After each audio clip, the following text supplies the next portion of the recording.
जा रही हूँ the most important 7 points that are very crucial when you are preparing your CV, you are applying for the job or you are preparing yourself for the interview.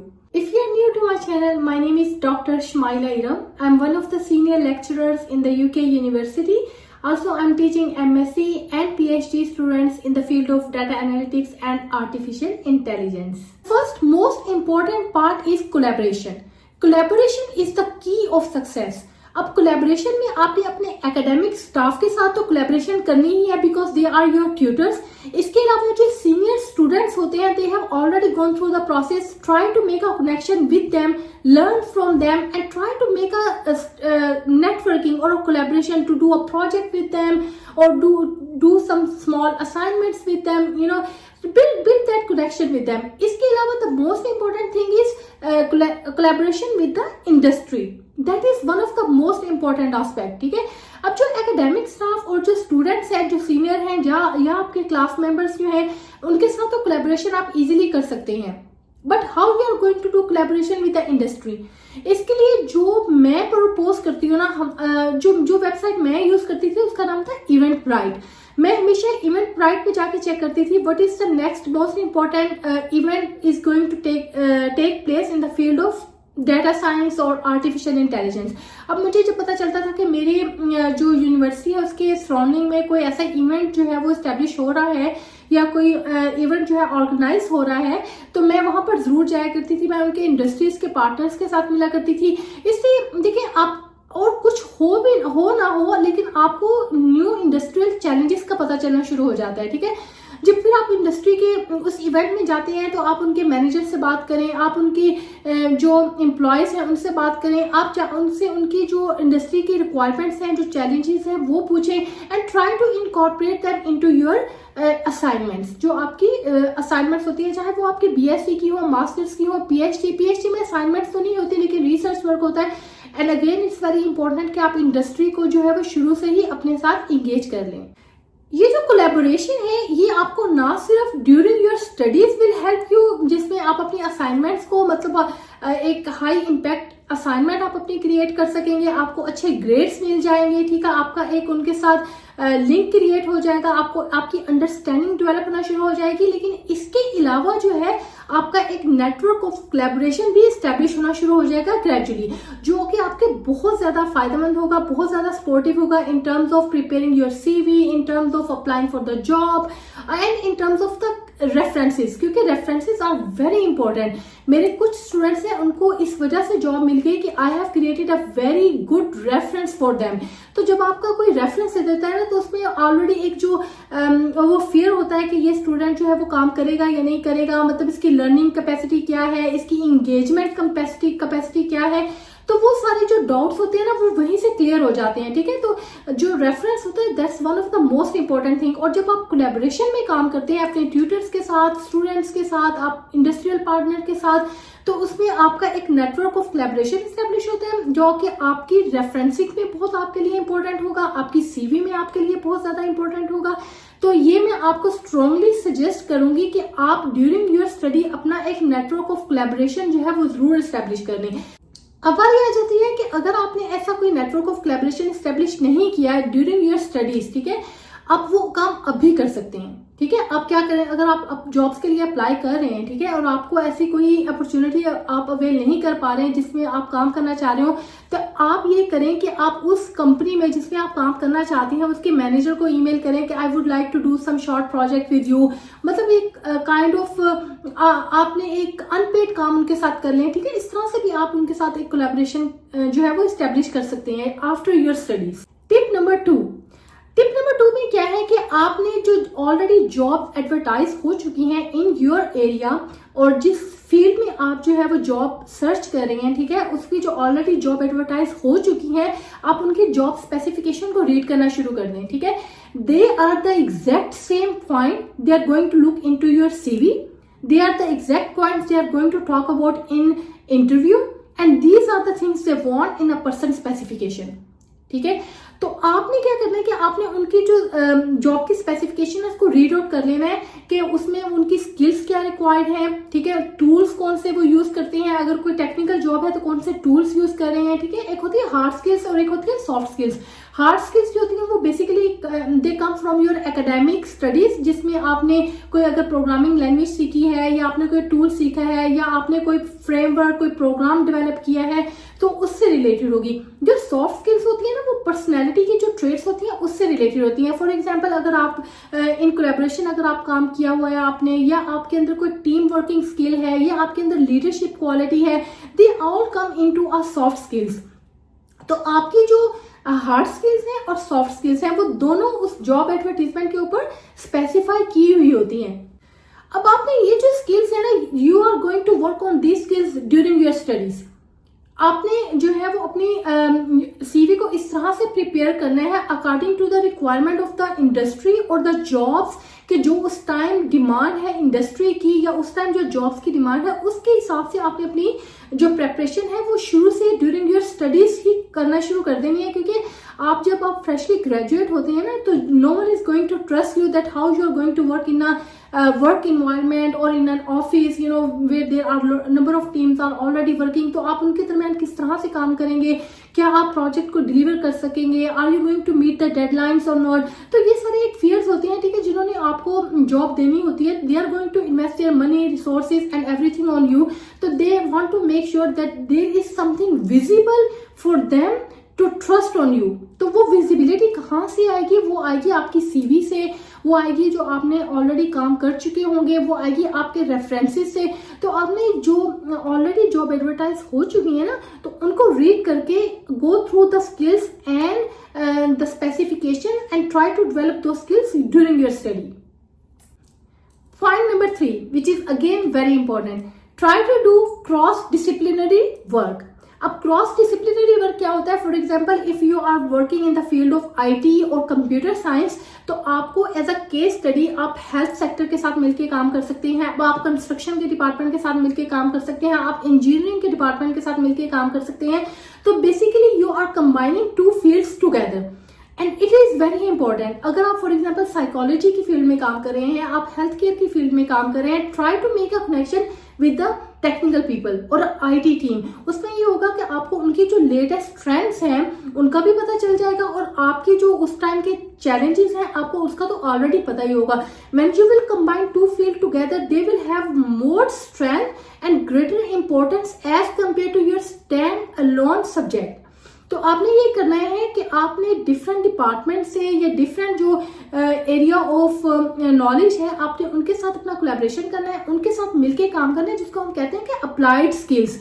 कि आपने अपनी जो skills acquire की हैं where did you apply दो skills. तो आपने वो अप्लाइड स्किल्स वाला काम जरूर करना है। आपने वो करना कैसे है कि अगर आप अपनी कोई असाइनमेंट तैयार कर रहे हैं, ठीक है, तो उसमें आपने जो असाइनमेंट है उसका जो सब्जेक्ट है वो आपने इस तरह से रखना है या टाइटल इस तरह से रखना है। For example application of advance machine learning technique in the early diagnosis of cancer.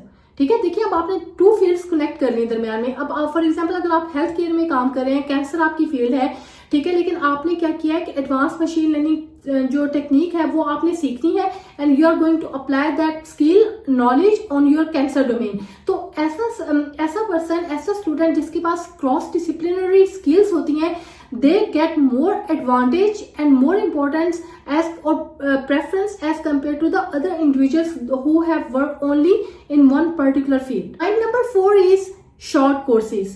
अगर आप during your study you can not do the short courses और आप जो है ऐसी स्किल्स आपको रिक्वायर्ड हैं जो कि बहुत इन डिमांड है इंडस्ट्री में, आपकी जॉब के लिए बहुत इंपॉर्टेंट है, try to find a short course on the internet. बहुत सारी ऐसी ऑनलाइन जो डिजिटल अकेडमीज हैं वो ऐसे कोर्सेज डिलीवर करती हैं। फॉर एग्जांपल कोर्सेरा हो गई, CBT नगेट हो गई, लिंक्डइन लर्निंग हो गई, यूडेमी हो गई, ठीक है। इसके अलावा भी बहुत सारी और डिफरेंट डिजिटल अकेडमीज हैं जो कि आपको शॉर्ट कोर्सेज प्रोवाइड करती हैं। ये शॉर्ट कोर्सेज जो होते हैं basically they help you to strengthen your skills in a particular field. For example अगर मैं डाटा साइंस की बात करूं and you want to learn about the data analytics skills और इंट्रोडक्शन अबाउट डाटा एनालिटिक्स और एडवांस मशीन लर्निंग टेक्निक्स, तो उसमें आप एक पर्टिकुलर कोर्स को सिलेक्ट कर लेंगे from any of this digital libraries और डिजिटल कोर्सेज, और वहां पे आप अपनी जो है ना जाके अपना वो एक शॉर्ट कोर्स कंप्लीट कर लें जिसमें आपको एक पर्टिकुलर असाइनमेंट्स भी दी जाती है। I think number of assignments दी जाती हैं as you go along with your subject और विद योर कोर्स। तो वो आपको एक असाइनमेंट्स देंगे जो आपके असाइनमेंट कंप्लीट करेंगे, ठीक है। उसमें आपको स्किल्स जो है वो अप्लाई कर, you can convert those assignments as a part of the project and list it into your CV. तो उससे आपकी सीवी को एक बहुत अच्छा बूस्ट मिल जाएगा। तो उससे एक ये भी आइडिया हो जाएगा कि you are very keen in learning and you are continuously updating your skills, ठीक है। तो आप की एक ये स्ट्रेंथ आ जाएगी that you are learning new knowledge, new skills, new जो भी इंफॉर्मेशन है वो आप गेन कर रहे हैं, ठीक है, शॉर्ट कोर्सेज के थ्रू। और इसके अलावा उसकी ये एक और बेनिफिट हो जाएगा कि जो लेटेस्ट स्किल्स और ट्रेंड्स हैं आपको उनके बारे में भी पता चल जाएगा, आपको अप्लाइड स्किल्स के बारे में भी पता चल जाएगा। कोई ऐसी असाइनमेंट जो कि आप ड्यूरिंग योर स्टडीज नहीं कर सके, now you have another opportunity to do that assignment और a course work and put it as a project. एक शॉर्ट प्रोजेक्ट होता है जो आप करना चाहेंगे ड्यूरिंग योर कोर्स, वो आप अपनी सीवी के अंदर लिख सकते हैं, ठीक है। कौन सी स्किल्स आपने इस्तेमाल की और अप्लाई की ड्यूरिंग योर असाइनमेंट, उनके बारे में आप लिख सकते हैं, ठीक है। तो वो आपकी एक एक्स्ट्रा स्ट्रेंथ हो जाती है and it also give a very positive impact to your CV. तो आजकल तो जितने भी जो कोर्सेज करवा रहे हैं डिजिटल एकेडमी, वो आपको डिजिटल बैजेस भी प्रोवाइड कर देते हैं, सर्टिफिकेट्स भी प्रोवाइड कर देते हैं। You can use those certificates, digital certificates in your social media platform. For example LinkedIn पे आप जाके उसको जो है वो एडवर्टाइज कर सकते हैं। That also gives a very positive impact to your CV. Number 5 पे आ जाता है कि how I am going to convert those assignments into projects. तो आपने मैंने जब अपनी एमएससी की डिग्री कंप्लीट की थी ना, तो मैंने जितनी भी असाइनमेंट्स की थी जिनको हम कोर्स वर्क कहते हैं यूके में, तो वो जो कोर्स वर्क थे ना, मैंने उनको कन्वर्ट कर दिया था प्रोजेक्ट 1, प्रोजेक्ट 2, प्रोजेक्ट 3, ठीक है। उसमें मैंने जो भी केस स्टडी जो है वो मैंने इंक्लूड की थी, मैंने उसको उसके बारे में बता दिया था। जो मैंने स्किल्स जो है उसमें अप्लाई की थी उनके बारे में बता दिया था। जो मैंने टूल्स यूज किए थे उनके बारे में बता दिया था और उस प्रोजेक्ट की ब्रीफ डिस्क्रिप्शन दे दी थी, ठीक है। तो ये सारी चीजें आपने, अगर आपने ऑलरेडी कोई प्रोजेक्ट नहीं किया हुआ किसी इंडस्ट्री के साथ and you are a fresher, तो आप वो असाइनमेंट्स जो है एज अ प्रोजेक्ट जो है वो लिस्ट कर सकते हैं अपनी सीवी के अंदर and that give a very positive influence to the employers के। मतलब जो प्रोजेक्ट्स हैं उनकी एक तो डिटेल उनके सामने आ जाएगी, आपका नॉलेज एंड अंडरस्टैंडिंग जो आपने डेवलप की है उसके बारे में उनको पता चल जाएगा। आपके पास जो स्किल्स हैं, जो टूल्स आपने यूज किए हैं उनके बारे में उनको पता चल जाएगा। तो that is very important that how you are going to present your knowledge and understanding about a specific field. Tip number 6 में ये है कि आपने जो अपनी सीवी प्रिपेयर करनी है ना, उसमें आपने कोई डिफरेंट किस्म के डिजाइन और कलर्स और इस तरह की चीजें जो है वो यूज नहीं करनी। Keep it very very simple. आपने मेरी जो सीवी है, मैं आपको अगर वो दिखाऊं अपनी सीवी, जो मैंने अपनी फर्स्ट सीवी बनाई थी, I made it very very simple. मैंने जो है ना वो रीडेबिलिटी के पॉइंट ऑफ व्यू से देखिए, अगर आप कोई ऐसी सीवी रीड करना शुरू कर दें जिसमें बहुत सारे डिजाइन और बहुत सारे जो है ना वो कलर्स यूज किए हुए हैं, तो that's itself a kind of a distraction for you. तो वो आपका जो एम्प्लॉयर है उसको वो फोकस नहीं कर पाएगा, वो एक सीक्वेंस में उसको पढ़ नहीं पाएगा, ठीक है।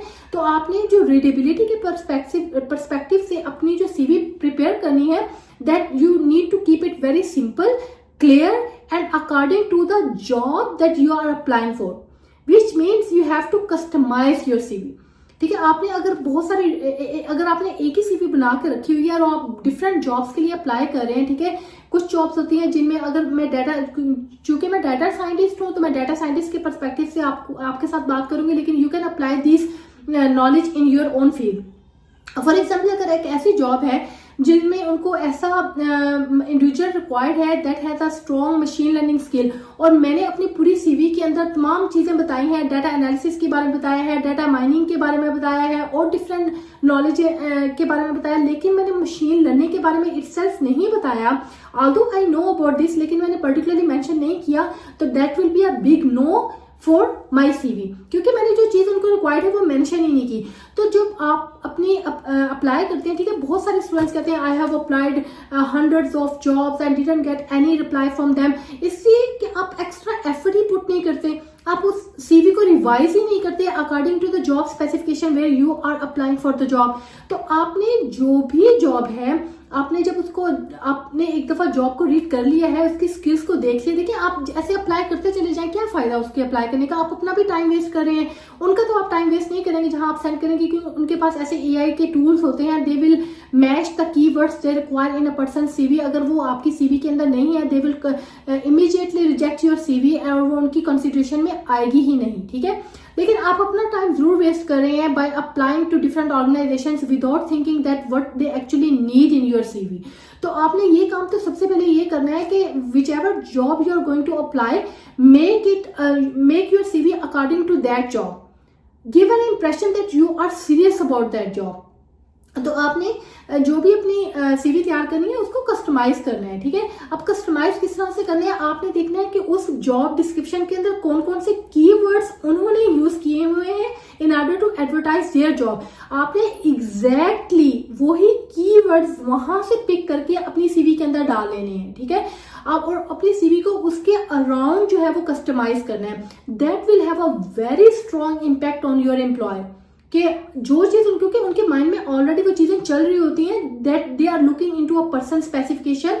तो आपने अगर उनको आपकी सीवी के अंदर वही चीजें नजर आ रही हैं तो वो क्विकली आपको कंसीडर करेंगे। अगर नहीं नजर आ रही, they won't bother to even go through all the CV that you have submitted.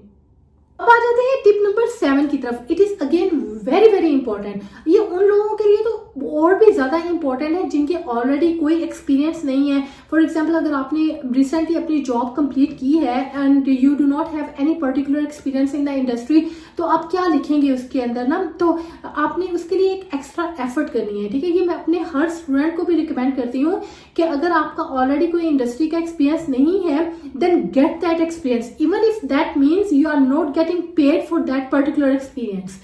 लेकिन देखिए, आप ना उसके लॉन्ग टर्म इम्पैक्ट को सोचें। अगर आप किसी इंडस्ट्री के साथ आप उनको कहते हैं कि I can be I want to work with you on a particular project, अगर आपके पास ऑलरेडी कोई प्रोजेक्ट है, please give me part of that project, जो कि इटसेल्फ बहुत बड़ी फेवर है। अगर आपको कोई इंडस्ट्री में कोई जो कि आपके जिनके साथ ऑलरेडी आपका कोई कनेक्शन एस्टेब्लिश हो चुका है थ्रू योर टीचर, या आपने खुद इस्टेब्लिश किया है वो कनेक्शन, आप उनसे रिक्वेस्ट करें कि I would like to be part of your team, I want to deliver some knowledge and understanding that I have acquired during my studies. तो आप अनपेड काम उनके साथ करें, एक वॉलंटियर वर्क उनके साथ करें। अगर आप जॉब एडवर्टीजमेंट्स में देखें ना, बास को वॉलंटियर वर्क की अभी ऑप्शंस आई हुई होती हैं, तो आप वो पिक कर लें। उसमें ये देखिए, वॉलंटियर वर्क जो होता है, ये unpaid work is never an unpaid work. जो आपको काम दे रहा होता है, they are giving their resources to you, they are investing their time and energy on you, they are giving knowledge to you. तो all these things are bigger than money. जो कि टाइम है, you might already have heard about this, कि मतलब time जो है वो money से ज्यादा इंपॉर्टेंट होता है, ठीक है। अगर कोई आपको अपना टाइम दे रहा है, never take it for granted, never. Try to use that time to learn something that you can apply in your field and then use it to get a job in the industry later on. तो अगर आपको कहीं से unpaid काम भी मिलता है, तो try to get that work and boost your CV with that particular knowledge or skill that you have gained during that particular project. उसमें ये भी आ जाएगा कि आपको ये मेंशन करने की जरूरत नहीं है कि आपने वॉलंटियर काम किया था। आप बता सकते हैं कि I'm currently working with this particular industry. इसमें जो है वो इस तरह का काम जो है वो मैं कर रहा हूँ और इसकी जो आउटपुट है वो ये है। तो उसका एक वेरी स्ट्रॉन्ग इम्पैक्ट जो है वो आपकी सीवी पे पड़ेगा। चलिए जनाब, ये थी वो 7 टिप्स जो कि मैं आपको बताना चाह रही थी कि how you can apply for a job when you are freshly graduated from a university. तो इसके अलावा अगर आपको मुझसे कुछ और क्वेश्चन करनी है, कोई और टिप्स पूछनी है, या आपके पास कोई टिप्स हैं and you want to share with us, then please write down in the comment section. And if you have a question, please write it down in the comment section. I will get back to you.